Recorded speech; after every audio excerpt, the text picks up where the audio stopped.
ఎసొంటి అనుమానాలు పెట్టుకోకుండ్రి, ఎసొంటి పరేషాన్లు పడకుండ్రి. ఏ ముచ్చట మీద మాట్లాడుతుంది పిల్ల అని ఆలోచిస్తుండ్రు కదా. హైదరాబాద్ ముచ్చట మీదనే మాట్లాడుతున్నా. ఇంకేదో అయితే ఎందుకు మాట్లాడతా చెప్పుండ్రి. తెలంగాణ వచ్చినాక హైదరాబాద్ మీద ఉన్న డౌట్లు, అసలు పబ్లిక్కి ఉన్న డౌట్లు తీర్చాలంటే ఏం చేయాలి? ఇట్లాంటి ప్యాకేజ్ ఒకటి క్రియేట్ చేయాలి. మేము చేసినాం కదా, చూడండి. అవతలడు నున్నగా బతుకుతున్నాడని కాదు తెలంగాణని బాధ, మా బతికేందుకు ఆగం చేసిండ్రు అన్నదే అస్సలు పంచాది. కొంతమంది సీమాంధ్ర లీడర్లు చేసిన దోపిడికి మొత్తం సీమాంధ్ర జనమే బదనాం మోసిండ్రు. ఇప్పటికి మోస్తూనే ఉన్నారు.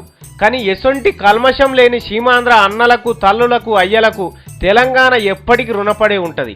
మా బతుకులల్ల బతుకైనరు, మా బాధలల్ల బాధ అయినరు. ఎంతో మంది తెలంగాణ అన్యాయాన్ని ఎదిరించిర్రు. లీడర్లు తయారు చేసిన మోసానికి మనమెందుకు బాధపడాలి? హైదరాబాద్లో ఇప్పటి లెక్కనే కలిసి ఉందాం. మా సకినాలు మీరు తినుండ్రి, మీ గారెలు మేం తింటాం. మా బతుకమ్మను మీరెత్తుకోండ్రి, మీ అట్ల తజ్జని మేం చేసుకుంటాం. ఇడిపోయింది ప్రాంతాలే గాని మన బంధాలు కాదు కదా. మీ పిల్లలను ఇదివరకు ఎట్లా చేసుకున్నామో ఇప్పుడు కూడా అట్లనే ఇయ్యంపులు అయిదాం. సరపిండి మీకు తినిపిస్తాం. హైదరాబాద్లో కలిసి నీళ్లు తాగుదాం. దావతులు కూడా కలిసే చేసుకుందాం. తెలుగోళ్ళమంతా ఒక్కటే అని చెప్పుకుందాం. మొన్న ఢిల్లీలో పయ్యావుల కేశవను పోలీసులు కొడుతుంటే మాకెందుకని ఊకోలే తెలంగాణ వకీళ్ళు. అయ్యో మావోడే కదా అని కాపాడినరు.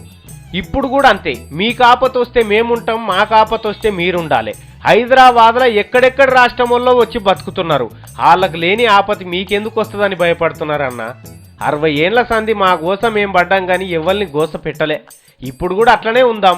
హైదరాబాద్లో మనమంతా కలిసే బతుకుదాం. హిందీ మాట్లాడే రాష్ట్రాలు ఎక్కువ ఉన్నాయి అంటారు, కానీ తెలుగు మాట్లాడే రాష్ట్రాలు 2 ఉన్నాయి. ఇప్పుడు హిందీ తర్వాత ఎక్కువ రాష్ట్రాలు ఉన్నది మనదే అని సాటి చెప్పుకోవాలన్నా మనం ఇదివరకు సంధి కలిసిమెలిసే ఉండాలి. ఎవ్వరి బతుకు వాళ్ళు బతకాలి.